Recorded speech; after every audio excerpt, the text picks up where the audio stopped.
Guys, today we're back with another video, and today we're going to be talking about the San Diego State Aztecs. So let's get on to the video. So last year they won versus Ohio State in the Maui Invitational, but ended up losing to number 14 Arizona and number 9 Arkansas in the process. And then they lost versus St. Mary's in the Jerry Colangelo Classic, but got their revenge this year, and they won versus them.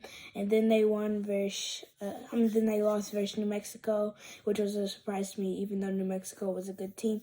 And it was at home. That was the thing that surprised me. Then they lost at Nevada for their last key loss, except for the one in March Madness. And then they won the Mountain West Championship versus Colorado State, San Jose State, and Utah State.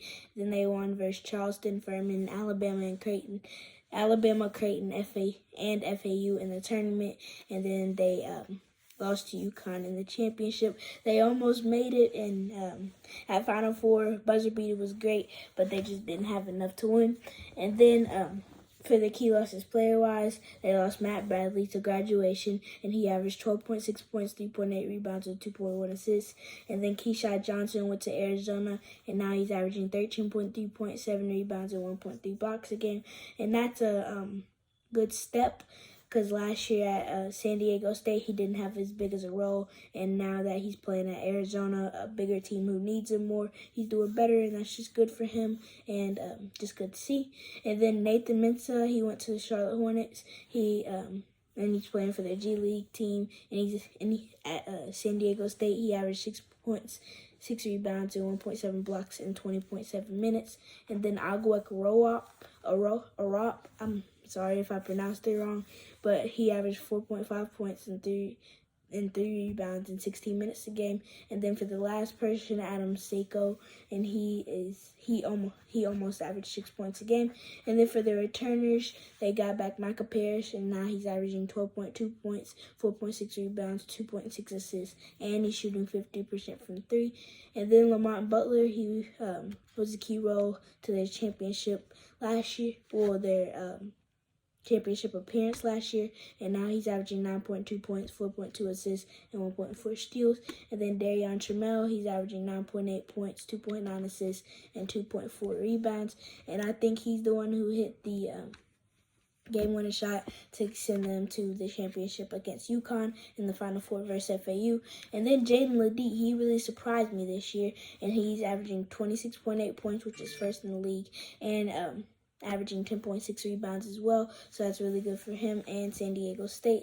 And he's, I definitely did not expect that. That's a big jump, and he's a fifth-year senior, so it's sad you won't see him there for long. And then for their incomers, they got Reese Waters. He came from USC, and now he's also doing really good. He's averaging 15.4 points, 2.6 rebounds, and 2 assists, and shooting 43.5% from 3. And then Jay Paul, he came from Campbellsville, and at Campbellsville, he averaged 12.3 points, 7 rebounds, and 1.5 blocks a game. And then Miles Hyde, he's a 3-star, 6'10" center from Washington, and I haven't checked his stats yet, but yeah, that's about it. And then BJ Davis, he's a 4-star, 6'2" point guard from California, and I hope they do good. And then for their schedule for this year, how it's been so far, they won versus Cal State Fullerton and lost at BYU, which was also surprising to me, even though BYU is also a good team. But I was just surprising because I thought they were definitely going to start the season 6-0 at least, because they didn't really have a good schedule, and it's just surprising when a big team loses to a smaller team, or not as good as them.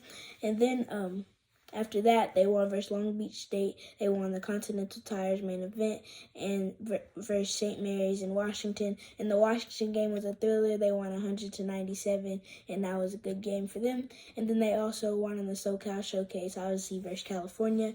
And then for their next game on November 27th, they play Point Loma Nazarene. I've never heard of them, but hopefully they can at least put up a fight. Not San Diego State putting up a fight against them. Obviously, I think they're going to blow them out, but who knows? And then on December 1st, they play at UC San Diego, and December 5th, they play at Grand Canyon, which is surprising to me because the big teams don't really go out and play little schools at their place, so it's just kind of weird. And then on December 9th, they play versus UC Irvine, and potentially that could be a good game. And yeah, that's about it. And then on December 19th, they play versus St. Catherine, December 21st versus Stanford, and December 29th at Gonzaga. Those last two games are, I think, their best games in the schedule, because Stanford came close to beating Arkansas, even though they just got blown out by Northern Iowa. They're streaky, but I think they could have a chance. And then at Gonzaga, I think they're San Diego State's has a chance, but I don't think they're going to do as well as they could. And then for the stats last year, they were tied 54 in points with 83 a game, tied for 191 in opponent points with 71.6, tied for 38 in assists with 17.4, and tied for 142 in rebounding with 38 a game. And last year they went 32-7, but I think this year they're going to go 24-7. And thank you guys for watching. Like and subscribe for more in the next episode of St. John's.